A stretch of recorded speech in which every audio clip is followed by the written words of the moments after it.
Saudações, seja bem-vindo ao programa Presidência Aberta. Nesta edição eu recebo um jornalista e apresentador de televisão que já foi delegado provincial da televisão de Moçambique para a província de Sofala. Foi inclusive diretor de eventos, conteúdo e publicidade. Também foi diretor de administração e atualmente foi reconduzido ao cargo de diretor comercial e de marketing também da televisão de Moçambique. Atanásio Marcos, bem-vindo à Presidência Aberta.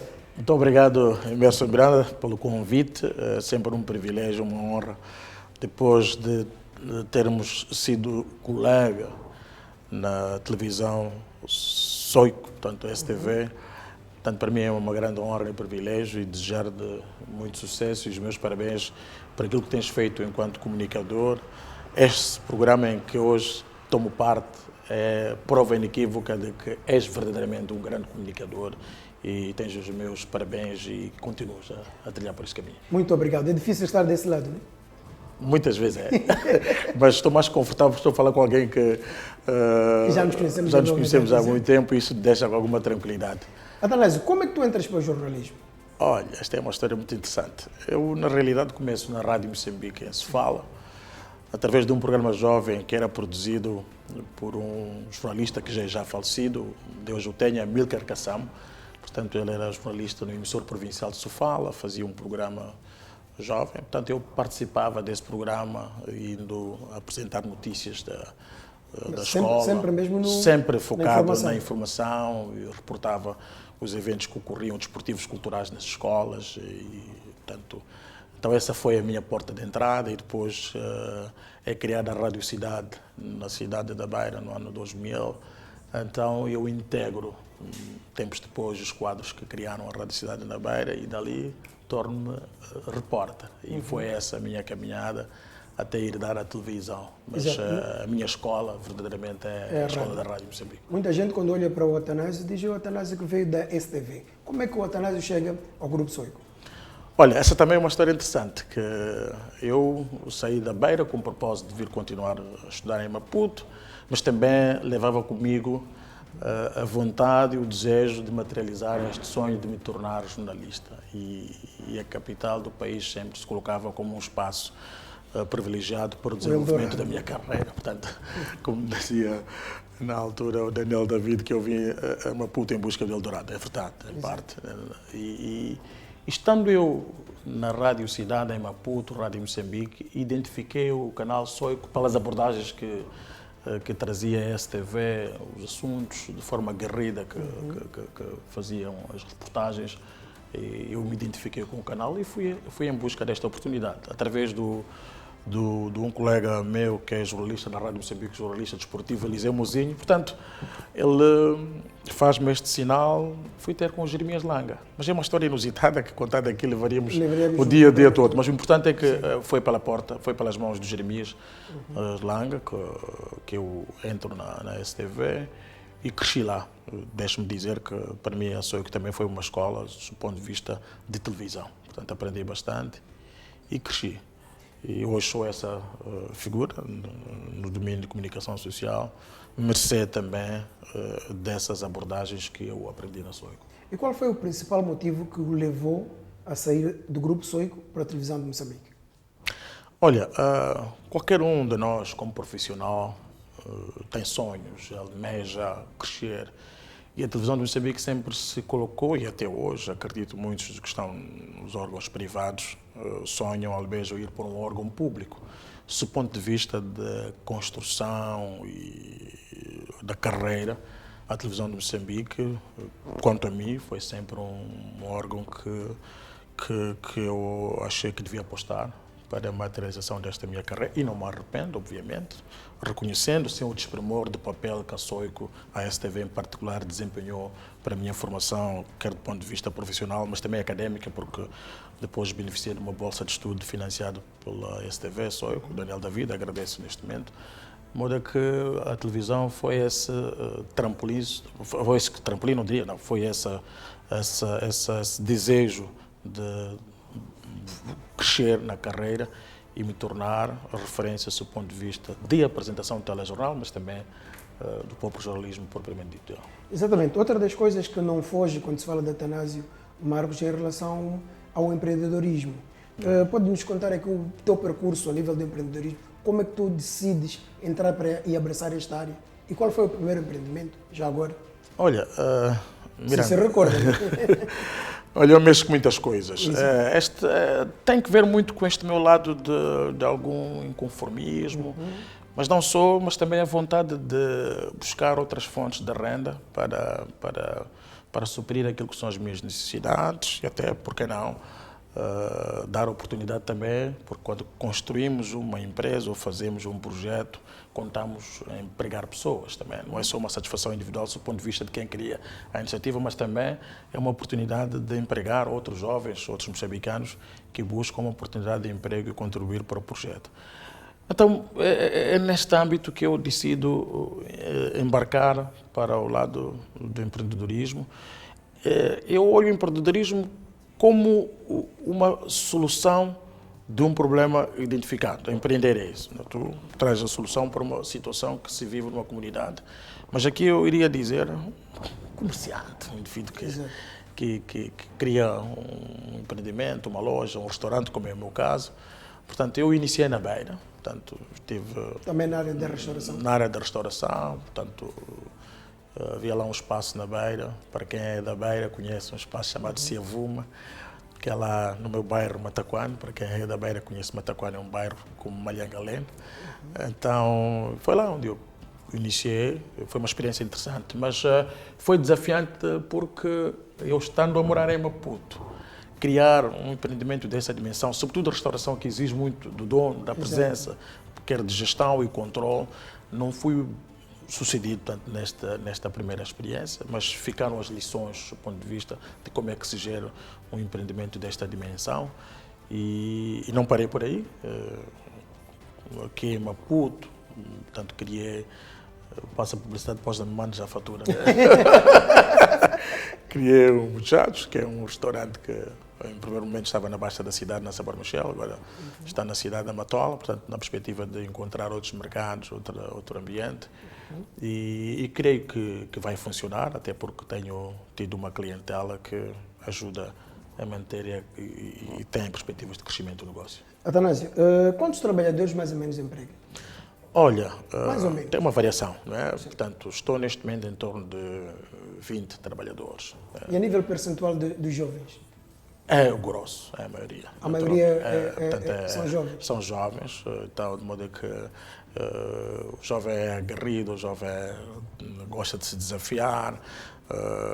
Estou a ficar impressionado neste momento que os jovens se entregam até... Nós temos um conceito ao longo do dia restaurante, depois chega a um certo momento, muda, fica pub, vira pub, música ao vivo. Isso acarreta sacrifícios e entrega das pessoas para materializar o nosso propósito e tenho tido uma boa resposta por parte dos jovens e é aí onde está a força da nossa... É fácil liderar jovens? O jovem é fácil, né? Embora eu diga que há variáveis, né? Mas o que eu quero dizer é que o jovem é mais fácil de comunicar com o jovem, é mais fácil lidar com o jovem porque ele compreende o desafio de participar e dar o seu contributo para que possamos almejar aquilo que nós decidimos, porque depois no final gera renda, que depois transforma-se no salário para as pessoas que participam do projeto. Vamos entrar agora para outras fases aqui da nossa conversa e a primeira que eu lhe coloco é: como jornalista moçambicano, é livre de falar, investigar notícias de temas quentes sem temer represálias, honestamente? Eu acho que sim. Nós, na região e no mundo, somos dos países que, do ponto de vista do exercício das liberdades fundamentais, como de acesso à imprensa, acesso à informação, queria dizer, nós exercemos lá, sem problemas nenhuns. Se quiser responder concretamente à sua questão, do ponto de vista da minha profissão como jornalista, eu não me sinto, digamos que, ameaçado, ou seja... Mas há casos aqui no país que nós já vimos acontecerem coisas... De referências de situações que me possam colocar em risco quando abordo determinadas matérias. Eu, como sabe, como tu também, viemos de um órgão de comunicação social, como é o caso da STV, que tenha no seu condão a maneira de abordar os temas com muita profundidade. Nós debatíamos assuntos, divulgávamos escândalos que envolvem instituições, pessoas, mas nunca me senti, de certa forma, ameaçado. Ou com medo de ter que abordar uma determinada notícia. O princípio é que nós buscávamos a verdade. E quando está em causa a verdade, não há ninguém que nos para, respeitando, obviamente, aquilo que estabelece a lei de imprensa, respeitando, obviamente, a questão que tem a ver com a confrontação das fontes sobre aquilo que nós abordávamos ou abordam-se nos órgãos de comunicação social. Quanto a mim, eu não diria que é um falso problema. Há situações que são reportadas de intimidação aos jornalistas, que eu acho que é uma grande mancha quando estamos a falar de liberdade de imprensa, mas seja como for, no cômputo geral, eu quero, de uma forma muito categórica, dizer que Moçambique é um dos países onde o gozo à liberdade de imprensa é exercida com alguma plenitude, diga-se em abono de verdade. Estás recordado de que há países, situações de jornalistas que são mortos, são assassinados, são, portanto, colocados na barra do tribunal. Temos casos desses aqui, de situações de jornalistas mas são situações que eu considero isoladas, de situações que, no seu todo, podem minar, se o caminho for esse, né? Mas eu tenho estado a reparar que hoje podes abrir um jornal, vejo o rosto de pessoas, de figuras públicas, de entidades governamentais que são expostos lá. Então, e no dia seguinte não vejo este jornalista assassinado, muito menos na barra do tribunal. Mas não é porque não existam problemas, já há problemas, obviamente. Mas, sob o ponto de vista do exercício das liberdades, nós estamos a exercê-la e quero dar os parabéns àqueles políticos, como é o caso do presidente Chissano, que foi, digamos que, no seu consulado, onde estas liberdades foram criadas no nosso país, a despeito da lei de imprensa, da Constituição de 90, que abriu espaço para que a imprensa fosse livre. Exatamente. Atanásio, um dos casos, uma das coisas que tem acontecido com frequência há alguns anos no nosso país são os raptos. Os raptos já vêm assolando o nosso país há alguns anos e a minha pergunta é: qual acha que deve ser a solução para estancar esses atos que diretamente estão a fazer com que empresários abandonem o país e que, consequentemente, cria desemprego e que depois pode gerar criminalidade? O que acha que pode ser feito para tentar eliminar ou minimizar os raptos que têm acontecido com alguma frequência nos últimos anos em Moçambique? Emerson Miranda, este é um assunto sério que merece uma abordagem também séria de toda a sociedade. Obviamente, em última análise, cabe às instituições apropriadas, no caso, as instituições de defesa e segurança, que devem lidar com este fenómeno com muita responsabilidade e celeridade no seu combate.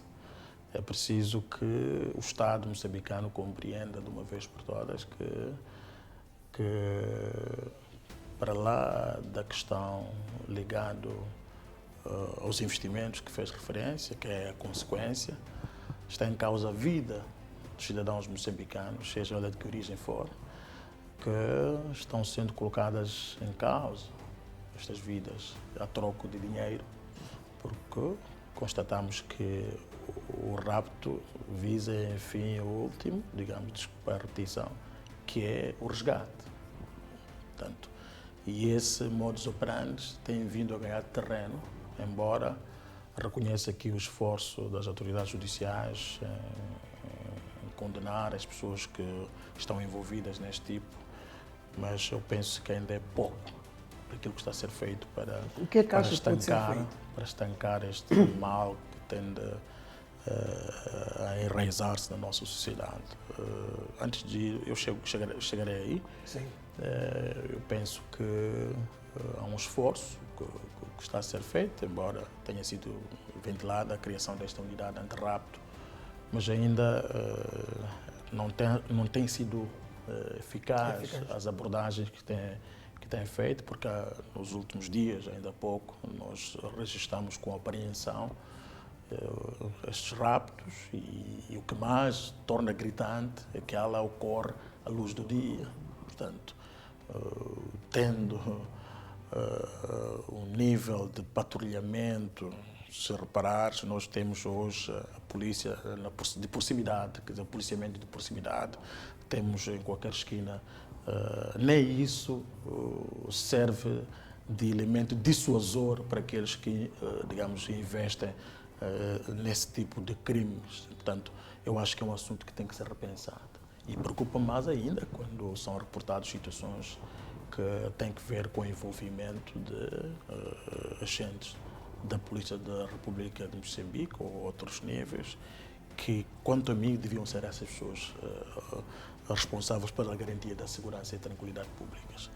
Isso é um assunto que o Estado, eu digo Estado, estou a falar na sua dimensão mais lata, no sentido de que é preciso arregaçarmos as mangas e, como moçambicanos que somos, trabalharmos no sentido de combatermos este mal que está já a ter consequências drásticas, quer do ponto de vista económico, mas também quer do ponto de vista social, porque as pessoas já não vivem à vontade, as pessoas já não circulam à vontade, portanto, porque temem, portanto, serem raptadas. Então, eu acho que como o jornalista é um fazedor de opinião, eu estou aqui e queria neste momento também dizer que tudo quanto eu estou aqui a dizer não vincula a televisão de Moçambique, que é o órgão onde eu faço parte, até porque sou gestor, estou a falar como cidadão, como jornalista, que sinto a necessidade de emitir esta opinião, porque julgo que a minha voz é daqueles que não têm a voz, pela função, pela profissão que eu desempenho. De modo é que eu estou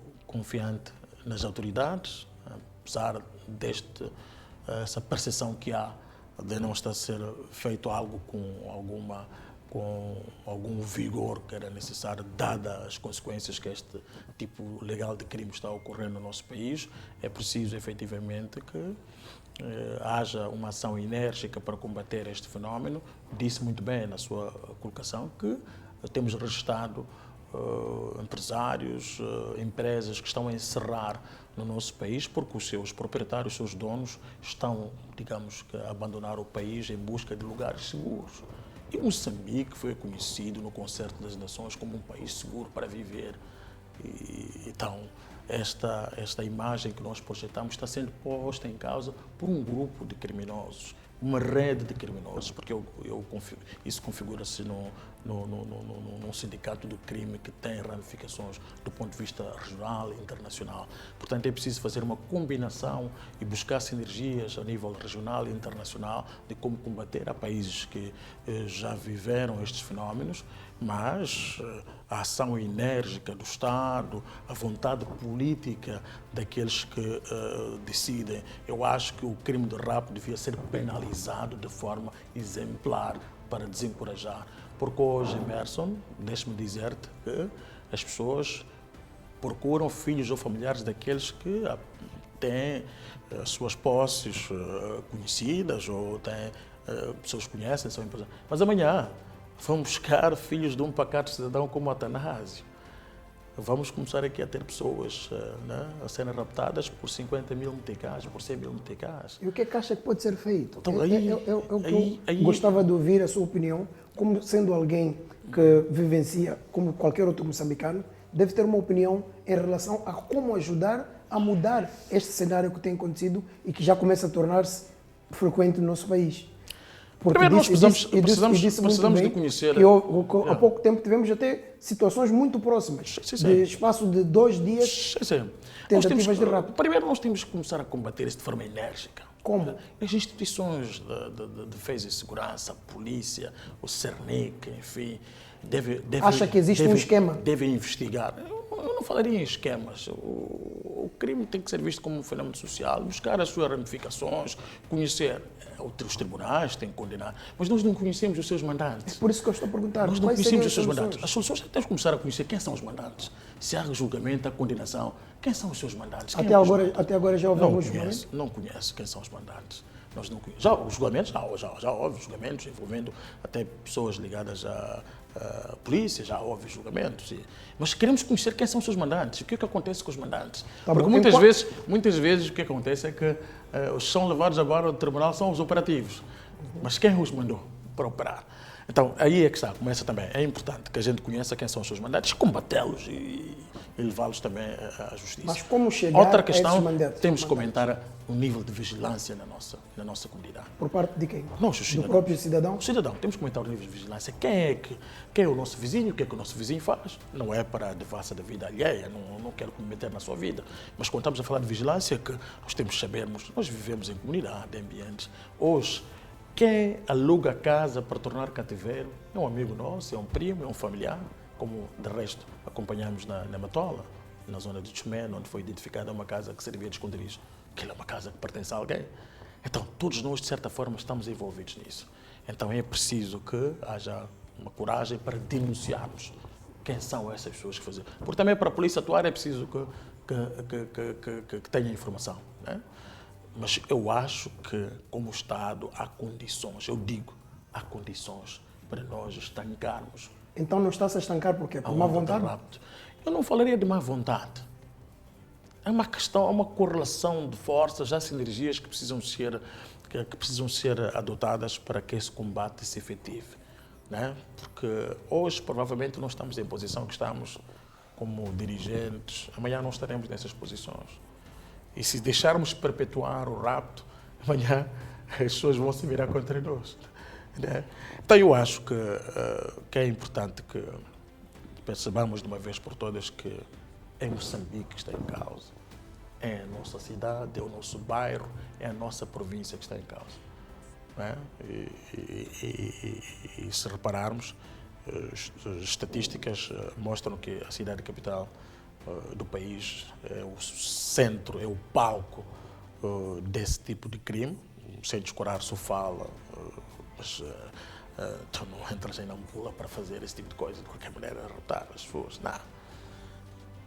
Mas verifica-se aqui na capital do país, onde era suposto o nível de segurança, sendo a capital do país, onde estão as instituições de soberania. Isso é uma questão que deve remeter a reflexão por parte daqueles que lidam com matérias de segurança. Exato. Atanásio, acha que os jovens moçambicanos, na atualidade, estão preparados para governar este país? Eu acho que sim. Estamos, por que não?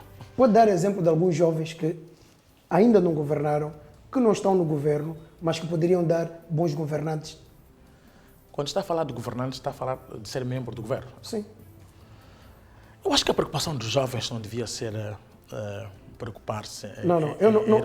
Atanásio, não falei aqui de preocupação. O que eu te perguntei é se acha que existem jovens capazes de liderar no nosso país a nível governamental. Disse que sim. Perguntei se pode dar exemplo. Se tem ou não. Apenas isso. Eu tenho exemplos... Vamos a isso. É o que eu gostaria de ouvir. Um dos jovens que tem essa capacidade e já demonstrou... Sim. É o Daniel Chapo. Daniel Chapo, neste momento, como sabe, é candidato presidencial da Frelimo. Ele já foi administrador distrital, foi governador na província de Cabo Delgado e, neste momento, exerce funções de secretário-geral do Partido Frelimo e decorrente da sua eleição como candidato e a renúncia do anterior secretário-geral, Roque Silva. Portanto, ele neste momento é secretário-geral. Mas para lhe dizer, respondendo concretamente a essa questão, vejo ele, tanto... É o único jovem que vê? Já tivemos o outro, que quanto a mim também é uma referência, o Alberto Nkutumula, foi ministro da Juventude e Desporto, foi vice-ministro... Acha que pode ser recuperado para governar? Porque a minha questão foi essa. Não sei se percebeu a questão. A questão foi simples e direta. Sim. Apresenta-me nomes de jovens que podem governar, entrar para o governo de Moçambique. Foi a minha questão. E o único nome que disse foi Daniel Chapo. Sim. E a minha pergunta de insistência é, não existem outros nomes. Existem outros nomes. Quem, por exemplo? Existem outros nomes. Posso citar, tens Manuel de Araújo, por exemplo. Manuel de Araújo? Manuel de Araújo é um jovem, é uma pessoa que já deu mostras de ser um governante à altura daquilo que são os desafios do país. A par de Helder Chapo, como referi, Alberto Coutumula. Tens agora, ainda no governo, como secretário, não é membro do governo, à luz da estrutura do governo, mas pronto, é secretário de Estado da Juventude e Emprego, que é uma das pessoas que eu conheço perfeitamente, o seu percurso enquanto líder juvenil. Estou-me a referir do secretário de Estado Osvaldo Petersburgo, posso falar do Caifadinho, posso falar uma série, o Mete Gondola, portanto, foi secretário de Estado na província de Nampula, atualmente secretário de Citec profissional, espero que tenha dito bem. Portanto, são pessoas que, quanto a mim, são referências. Eu estou a falar aqueles que politicamente têm essa visibilidade, mas já há outros jovens que não estão nesta esfera política, mas estão na sociedade, estão a trabalhar em áreas Quer mencionar alguns nomes? Que, quanto a mim, podem... Ou neste momento não lhe vem? Neste momento, neste momento não me vem em mente os nomes, mas eu me referi a esses que estão, digamos, expostos. Portanto, hei de voltar com esta pergunta como insistência. Mas vamos lá. Atanásio, no passado concorreu a eleições internas na cidade da Beira para a presidência do município. Foi o que ficamos a saber. Mas não passou. Tem ambições políticas ou concorreu por imposição do seu partido? Não, eu acho que no meu partido não há imposições. Na realidade, eu concorri, sim, participei desse processo político na cidade da Beira, quando estava, na altura, a desempenhar as funções de delegado provincial, mas também nunca deixei de militar. É preciso, permita-me só fazer um enquadramento às pessoas sobre este momento particular da minha vida. Eu sou, obviamente, membro do Partido Frelimo. A Constituição me permite isso, a adesão aos partidos e associações, e eu sou membro do Partido Frelimo por razões muito particulares. Os meus pais são combatentes da luta da Liberação Nacional e, para mim, a Frelimo é como se fosse uma igreja, né? E cresci neste ambiente na Continuadores, na Beira. A atual presidente da Assembleia Provincial, Antônia Char, nesta altura, que era a nossa mãe da Continuadores, portanto, ela era secretária da Continuadores na província de Sofala, e nessa altura eu, na minha adolescência, participei. Então, esse lado político foi construído mesmo participando nessas organizações sociais, portanto, designadamente a Continuadores, depois ao JM, e pronto. E nesse processo construí essa consciência política. Estando na Beira, não deixei de militar e me envolvi nisso. É verdade, sim senhora, participei na altura, éramos 3. Por vontade própria? Por vontade própria, iniciativa própria. Queria dar a minha contribuição, como sabe, eu sou natural da cidade da Beira. Exato. E queria dar a minha contribuição no sentido de ver uma Beira diferente do que naquela altura se encontrava, e achei que era oportuno. E busquei alianças internas, apoios internos, melhor dizendo, para materializar a minha candidatura. Infelizmente, não fui a pessoa eleita, mas ficaram lições deste exercício que, quanto a mim, foi bastante frutuoso na medida em que aprendi a política ativa. Nos dias de hoje, acha que se encaixava melhor a concorrer ao cargo de presidente do município da Beira ou governador de Sofala? Essa pergunta tem armadilha. Essa pergunta tem armadilha. Se me encaixava, porque eu não disse que quero concorrer. Mas seja como for... presidente do município ou governador? O exercício da cidadania presidente do política. município da Beira ou governador de Sofala? Onde é que acha que se encaixaria melhor? Eu acho que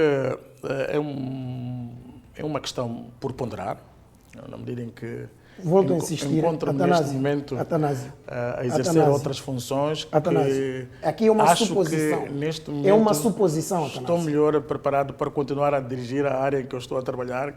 Mas se surge uma oportunidade de concorrer na sua província, escolheria, a nível de opção, presidente do município da Beira ou governador de Sofala? Qual seria? Na cidade da Beira. Presidente do município da Beira. Presidente do município da Beira, sim. Atanásio, e quais acha que são os maiores problemas que a cidade da Beira enfrenta e que poderia priorizar para a resolução? A cidade da Beira, pela sua localização, enfrenta desafios enormes do ponto de vista ambiental. Moçambique, no seu todo, é confrontado por eventos extremos que a Beira, como sabe, viveu momentos tenebrosos do ponto de vista climático. Tivemos os ciclones que vieram mais uma vez, deixaram aquilo que são os problemas do ponto de vista, ele está localizado abaixo do nível das águas do mar, foi construída numa zona pantanosa. A questão da erosão é premente na cidade da Beira. Apesar dos investimentos que têm sido feitos, ainda não é, digamos que, suficiente para enfrentar esta realidade tão caótica que a Beira tem. Esta, para mim, a questão da reabilitação da nossa costa, fortificação daquilo que são as infraestruturas na orla marítima. Seria a sua prioridade? Seria a prioridade. A segunda questão, problemas? a questão do saneamento do meio é fundamental.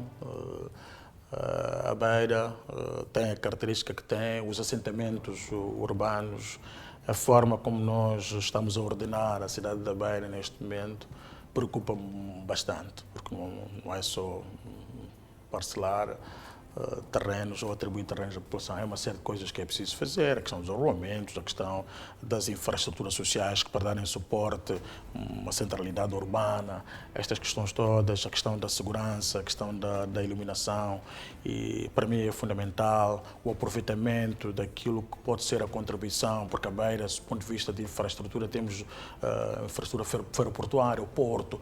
Para que é que serve o Porto, para quem serve o Porto e como é que o Porto da Beira pode contribuir para o desenvolvimento da cidade da Beira como município. Estas questões todas, para mim, estavam no topo da agenda, né? Naquilo que era o meu manifesto. De modo que guardo por um momento, combati e perdi com elegância, guardo a minha fé. Acredito que um dia, se a saúde me favorecer, naturalmente esse desejo, essa vontade política de contribuir para uma terra onde eu nasci, será de todo de bom grado. E por falar em um dia tudo é possível, um dia. Sim. No futuro tudo é possível. Sim.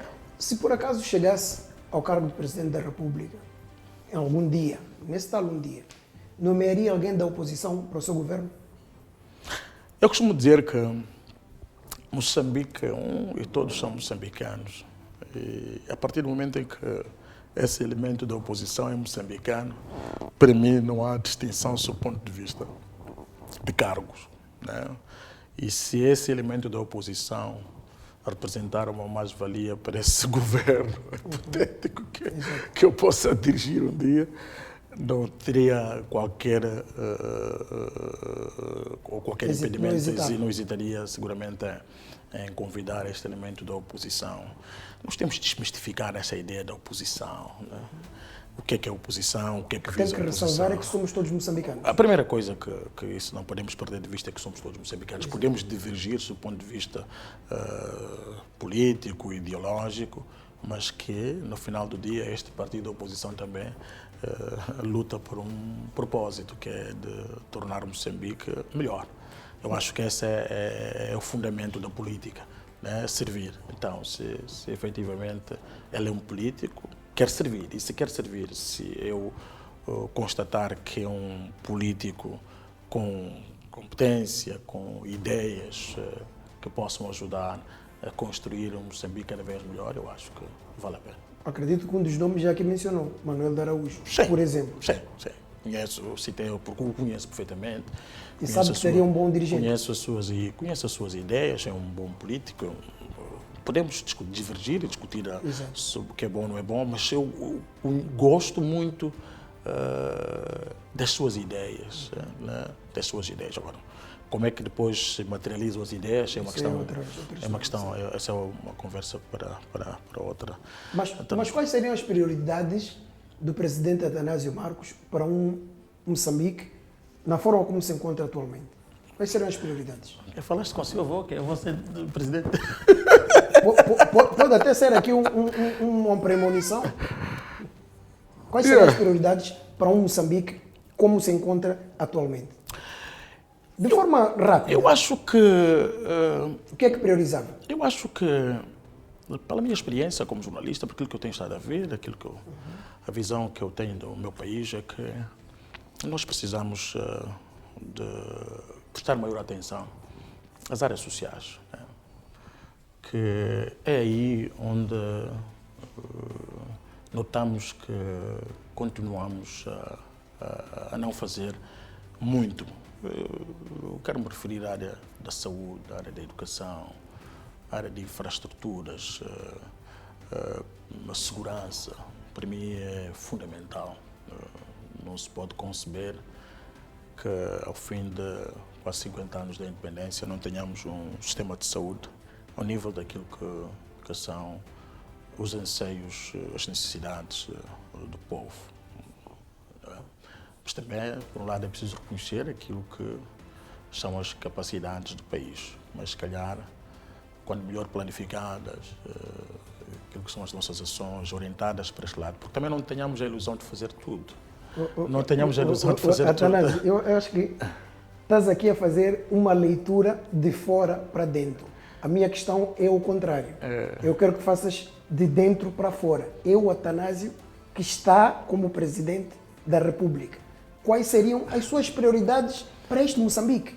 A minha prioridade para Moçambique, eu diria que era importante, ou é importante, que prestemos maior atenção às áreas sociais, à educação, a questão da qualidade, a questão do preparo do professor, a questão ligada à remuneração do professor, que depois desencadeia né, um conjunto de transformações para que este ensino tenha a qualidade necessária. Essa seria uma ação. A outra seria, efetivamente, melhorar o atendimento nos outros hospitais, a questão ligada aos medicamentos, a miúdo, vamos aos hospitais, constatamos que há a falta deste e daquele fármaco.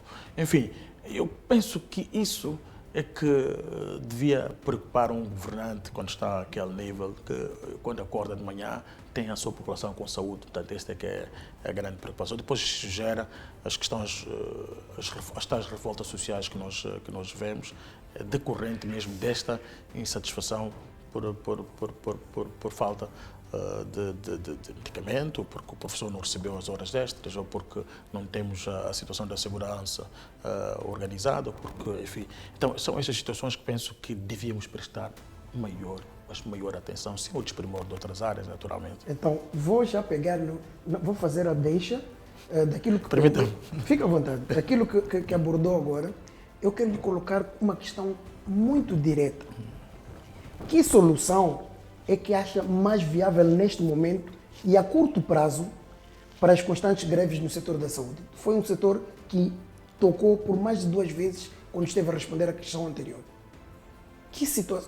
O que acha mais viável que pode ser feito para a resolução a curto prazo das constantes greves que nós temos no setor da saúde? O que acha que pode ser feito? Primeiro, eu acho que temos que olhar para aquilo que o país tem do ponto de vista de recursos. E esta área, sendo uma área importante na nossa vida, que é uma área que toca com a nossa vida, porque trata da nossa saúde, eu acho que uma das coisas que temos que melhorar, em primeiro lugar, as condições de trabalho dos profissionais de saúde. Esta que para mim é fundamental. Um profissional de saúde não pode ir fazer o seu trabalho sem ter, por exemplo, os meus auxiliares de diagnóstico, por exemplo. Então, este é um aspecto, mas tem o aspecto também ligado aos estímulos dos profissionais de saúde. Quero me referir às questões salariais e quando olhamos para aquilo que é o caderno reivindicativo apresentado, também consta essa preocupação que tem a ver com pagamentos, etc, etc. E outra questão não menos importante é a humanização, que é aquilo que tem sido o apanágio do Ministério da Saúde, que é a questão da humanização do atendimento nos hospitais, porque eu não posso chegar num hospital e encontrar um profissional de saúde que não está motivado, que por conta disso atende mal as pessoas. E aí onde se gera o ciclo da corrupção, no sentido de pagam para lhe atender, portanto, porque é um conjunto de situações que se misturam, mas que o outro elemento que é fundamental é aumentar o nível de diálogo entre o governo ou entidades que geram a saúde com as associações profissionais de saúde, para criar um ambiente de harmonia e de tempos em tempos ir, digamos, resolvendo, porque tenho crença, acredito que não é possível resolver as coisas de uma só vez, com algum gradualismo, mas que haja efetivamente seriedade na condução destes processos, que eu penso que muitas vezes o que eu vejo emperra muito a arrogância de algumas pessoas que gerem este processo, emperra muito, digamos que a ideia de superioridade, enfim, e muitas vezes pessoas a morrerem nos hospitais, né? Porque perdemos muito tempo a tratar dos nossos egos do que propriamente a discutir aquilo que são os assuntos que no final do dia têm impacto na vida das pessoas. E discutir não significa aceitar o que o outro está a pedir. Discutir é mesmo para encontrar posições, para que eu possa apresentar uma proposta e que esta proposta não seja validada ou não seja aceita nos termos em que ela está a ser apresentada, mas que haja espaço efetivamente para negociar. O que não pode falhar é que se encontre soluções para que a normalidade se estabeleça, e a questão da saúde, para mim, é fundamental. Tal é o caso das questões ligadas à educação. Hoje, estamos confrontados muitas vezes com problemas que, quanto a mim, constituem problemas de gestão de processos. Não é propriamente de inexistência de recursos, mas como é que nós gerimos os processos?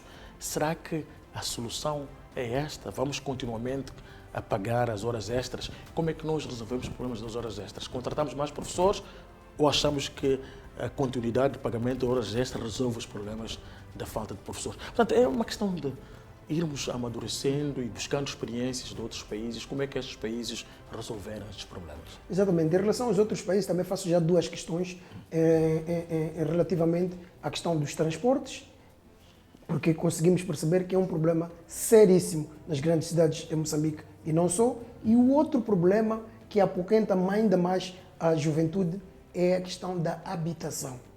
Como é que acha que pode ser resolvido ou minimizado esse tipo de problemas que continuam e prevalecem já há muitos anos no nosso país, e as reclamações continuam as mesmas? Problemas de transporte, problemas de habitação. Educação e saúde já focalizamos aqui, mas transporte e habitação. O que é que pode ser feito? Não sendo modelos que podem ser aproveitados do estrangeiro para serem implementados em Moçambique, que possam minimizar este tipo de situação que temos. Não sendo propriamente um especialista na área de transporte, mas partindo das minhas vivências, estando eu a viver numa cidade como a capital do país, onde a questão do transporte é bastante séria, é um caos. É um caos. Nós vemos situações muito complicadas na nossa urbe, no que diz respeito à gestão do transporte.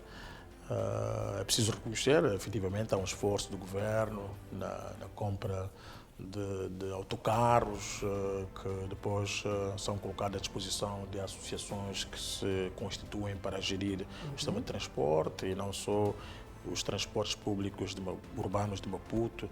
Portanto, o que eu penso é que nós precisamos de construir um sistema integrado de transporte que inclua não só o transporte rodoviário, ferroviário. Há países que aqui nós temos na Tanzânia já foi inaugurado um sistema de metro. Por que não pensar num sistema de metro? Né? Porque a questão de transporte não pode ser vista só do ponto de vista de disponibilidade do meio ou do carro. Tens que ver as questões que têm a ver com a mobilidade, a interconectividade, a conectividade destes meios. Porque tu podes meter aqui 50, 100 autocarros e não poder andar nessa cidade. O que acontece é que o nosso parque automóvel cresceu, eu amanhã acordo, vou comprar a minha viatura, faço a estrada. Portanto, isso também tem o seu impacto na mobilidade. Mas se nós colocarmos à disposição destes meios intermodais ou multimodais, vai permitir que as pessoas tenham não só o acesso, a disponibilidade destes meios, possam também desincentivar o uso de viaturas particulares. Já está a acontecer isso. As pessoas que saem de Marraquém, por exemplo, deixam as suas viaturas num torneio para Marraquém, ou seja, usam um comboio, vêm até a cidade, depois tem um autocarro que leva as pessoas, distribuem. Mas acha que um metro faria diferença? Faria muita diferença. Okay. Eu já tivemos situações de políticos que, em um certo momento da nossa história política, numa eleição, venderam esta ideia de metro, foram chamados malucos. Mas hoje vemos cada vez mais a necessidade de termos estes meios para reduzir efetivamente ou para minorar aquilo que são. Temos que pensar e temos que ir à busca dessas alternativas que, quanto a mim, vão resolver. Nós temos a cidade, tornou-se, todos nós saímos a preferir para a cidade, escoamos sempre nessa direção. Então é preciso repensar a nossa estrutura, a nossa cidade e começarmos rapidamente a desenvolver um projeto desta dimensão. Penso eu que estou a falar do nível da capital do país, mas o programa de transporte não se resume só na cidade de Maputo, ou cidade capital, um pouco por todo o país temos esta problemática, mas que eu penso que é preciso os especialistas, aqueles que gerem este setor, possam refletir e este é o caminho, o mundo está aí e a roda já está inventada e por que não? Sendo Moçambique um país que portanto, ao nível aqui da região, já há exemplos deste mecanismo de transporte. Penso que devíamos apostar e acho que todos nós seríamos a ganhar e iríamos, em grande medida, reduzir aquilo que são os desafios que temos neste setor, que não são nada poucos. E em relação à habitação? Esse é um problema bastante Tem casa própria? Essa é uma questão muito interessante. Né? Queres-me oferecer uma casa? Uma pergunta. Tem casa própria? Ainda não, quer-me oferecer uma casa própria. Não, quer me der. Enfim, eu vivo numa casa que eu acho que é própria. Que é confortável, é própria. Casa própria. É casa própria. Acha que o jovem, na sua idade, tem dificuldades de obter casa própria ou não? E por quê? Tem. O jovem tem essa dificuldade. Não é novidade para mim. É um privilégio para um jovem da sua idade ter casa própria? Não devia ser um privilégio, mas hoje é porque, dadas as dificuldades que encerra um processo para aquisição de uma casa, né? Hoje, para teres uma casa, tens que ter dinheiro pronto para pagar, ou vais te endividar ao banco para comprar a casa, e depois o dinheiro é muito caro no nosso país, daí que a situação torna-se muito complicada. Tenho aqui que dar os meus parabéns ao Fundo de Fomento de Habitação, através do Ministério das Obras Públicas de Habitação, e no âmbito do programa do Governo, tem estado a massificar a construção de habitação. Essa é a solução? É uma das soluções, okay. Não é a única, é uma das soluções. O que eu vejo, o problema é que é o custo, né, desta mesma casa. Tu vais ficar 25 anos a pagar a casa, portanto, olhar para aquilo que é digamos, o tempo de vida que um indivíduo tem, não creio muito que esta seja uma solução viável para as condições sociais, para as condições dos jovens. O que nós achamos que tem várias formas, bonificar a sua construção, construir, ou seja, dar uma terra, digamos que infraestruturada aos jovens, com possibilidade deste jovem ter acesso a materiais bonificados, também seria uma das soluções para a habitação. Portanto, são várias as soluções. Esta tem sido, naturalmente, mas que podem ser vistas sob várias formas e que jovem que estamos a falar, que tem acesso a essas casas, né? Não são todos eles, obviamente. Né? Sim, então, porque os critérios muitas vezes até são proibitivos para o acesso a essa habitação. Mas ainda assim já é um começo. Né?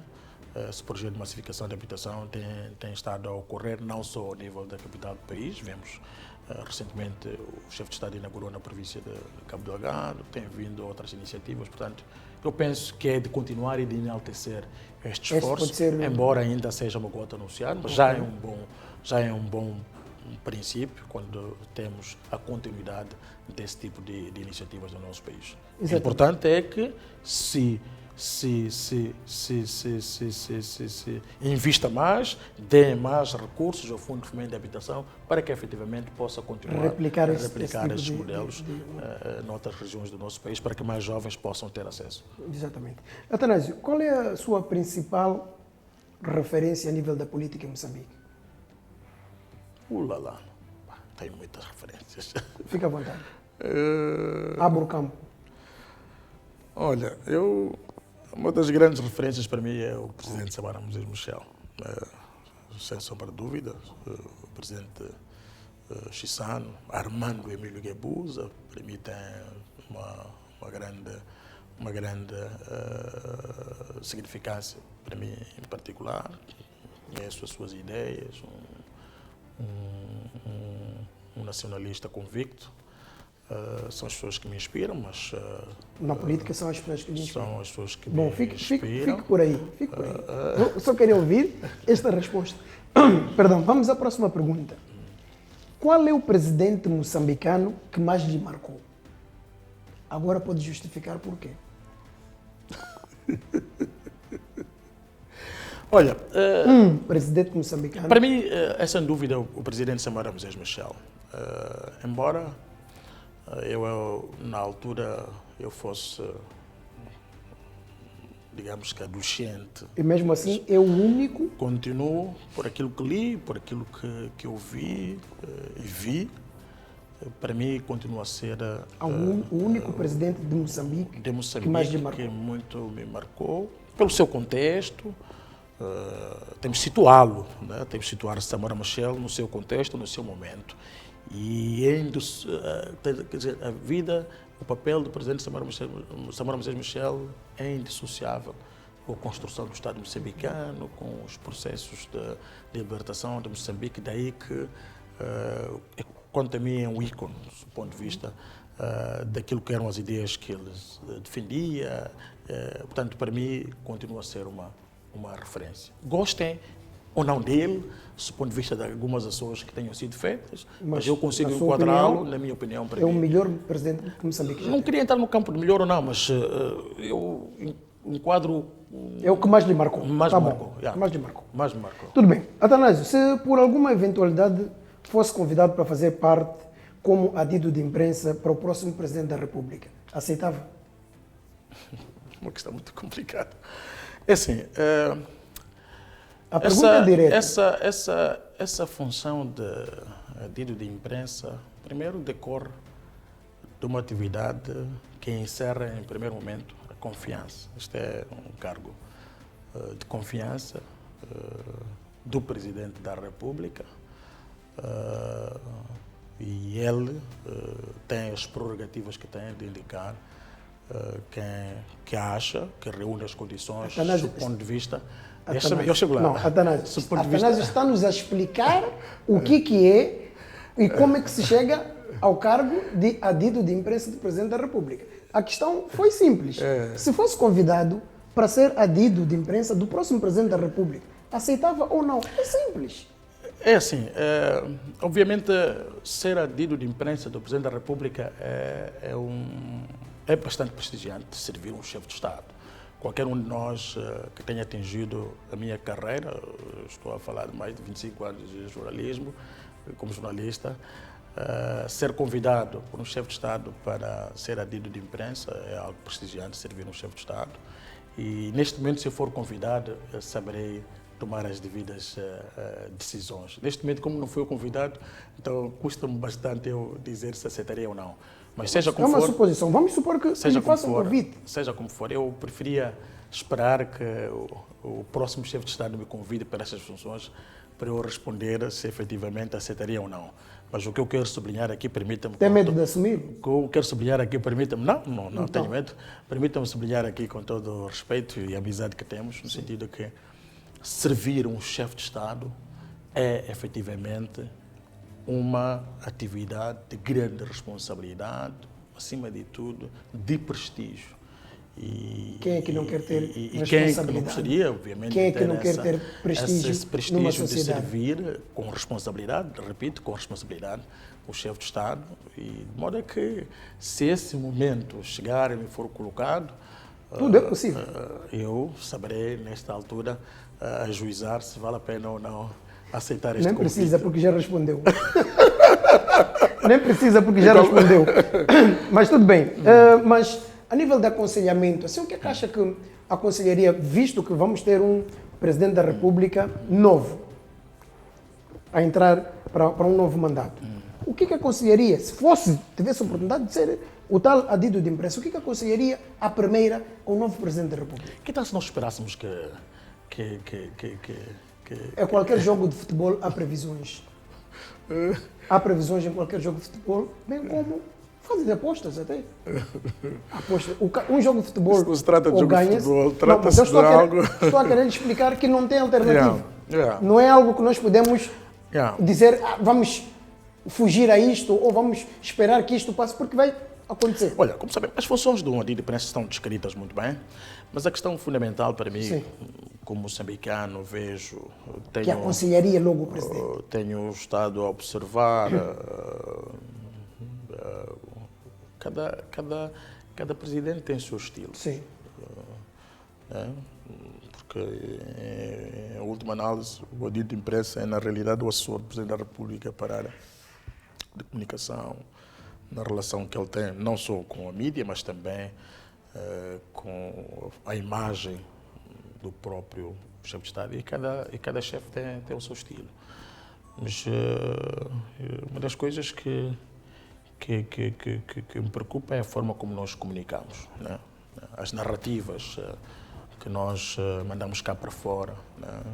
Vindas de um órgão desta dimensão, que elas precisam ser preparadas com muito afinco e analisadas do ponto de vista do seu impacto para quem toma contato com esta informação, como é que depois é gerida as abordagens e aí é preciso ter muito cuidado.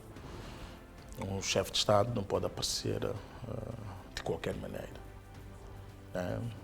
Esse é o papel fundamental de um responsável que cuida da assessoria da imprensa. Não precisa ser ao nível de chefe de Estado, mas é um dirigente ou do assessorado. Portanto, se isso escapa, naturalmente, o trabalho não está a ser feito com a devida seriedade e a responsabilidade que isso lhe merece.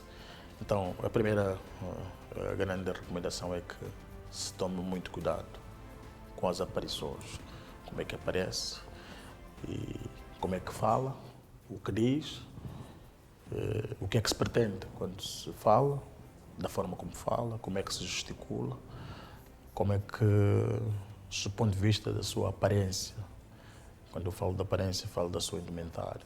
Portanto, o que nós vestimos também comunicamos.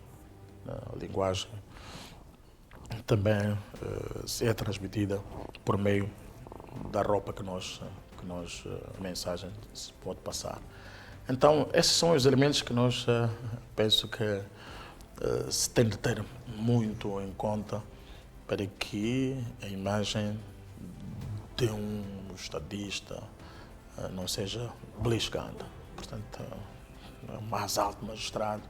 Então, é importante que se aprimore estes elementos que, quanto a mim, são centrais. E depois são aquelas questões que são tradicionalmente operativas, que é a questão do registro do que acontece, do que não acontece, da informação que tem que ser partilhada com o chefe, como abordar, como efetivamente se pode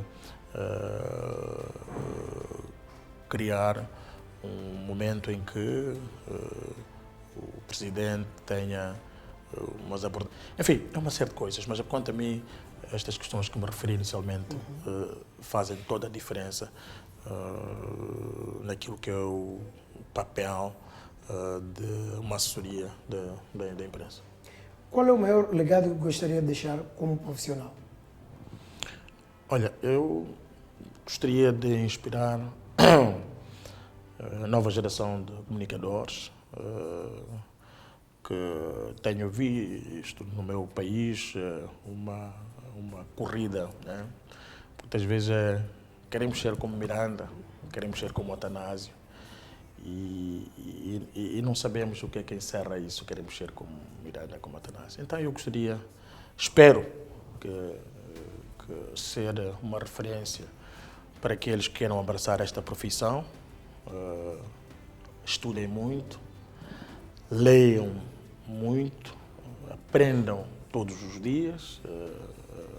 Este é um exercício que um comunicador deve fazer, aprender todos os dias, não tenhamos receio de aprender, porque muitas vezes podemos pensar que o facto desta luz estar acesa, nós detemos o conhecimento das coisas. Não, nós aprendemos todos os dias e nessa profissão as coisas tendem a evoluir, né? Hoje, aqueles meios tradicionais, como rádio e televisão, vão perdendo por outras plataformas que estão a ganhar terreno. E aí, um profissional de comunicação social deve se adaptar a essas ferramentas, de modo que o contexto em que vivemos implica a apropriação do conhecimento, da técnica, enfim. Se ontem eu dependia de um editor para editar uma peça, hoje já as ferramentas tecnológicas me permitem ser autónomo, portanto, permitem-me fazer as coisas. Então, acho que tudo se resume na busca incessante pelo conhecimento, na busca incessante pela informação. Só assim é que nos vamos tornar, digamos que, profissionais verdadeiramente ditos, meu caro amigo Miranda. Muito obrigado, Atanásio. Foi um enorme prazer. Sucesso aí para ti. Obrigado. Tá bom?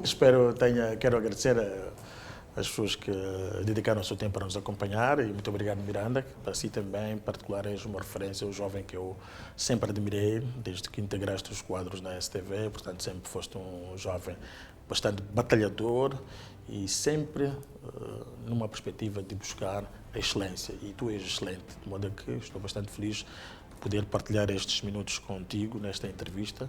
Quero reiterar que tudo quanto disse não vincula a TVM, são opiniões muito pessoais e particulares. Como um fazedor de opinião, jornalista e gostaria de poder contar contigo noutras batalhas. Miranda. Obrigado. Para si, continuação do ótimo dia, foi a presidência aberta de hoje. Obrigado. No próximo episódio. Já alguma vez te identificaste com um pronunciamento ou uma posição defendida pela oposição de Moçambique e mostraste essa posição publicamente? Recordo-me quando saiu aquela música Trufafá, Trufafá. Opa, eu escrevi nas minhas redes sociais, Trufafá, Trufafá já não é a música de um determinado partido. É a música de todos os moçambicanos. Porque era a música que todos os moçambicanos estavam a cantar, até o meu filho pequeno, Trufafá, Trufafá. Este é um problema que há muitas vezes no meu partido, Frelimo. O meu partido, quando algo de bom vem do outro partido, não aceita. Hoje, nós somos o número 2, o candidato é o número 2. O número 2 era sempre usado pela oposição, assim. Podíamos usar, porque nós somos hoje o número 2, né? Inventamos usar estes dois dedos. Tão difícil levantar esses dois, agora estamos a levantar esses dedos. Só para não usarmos este.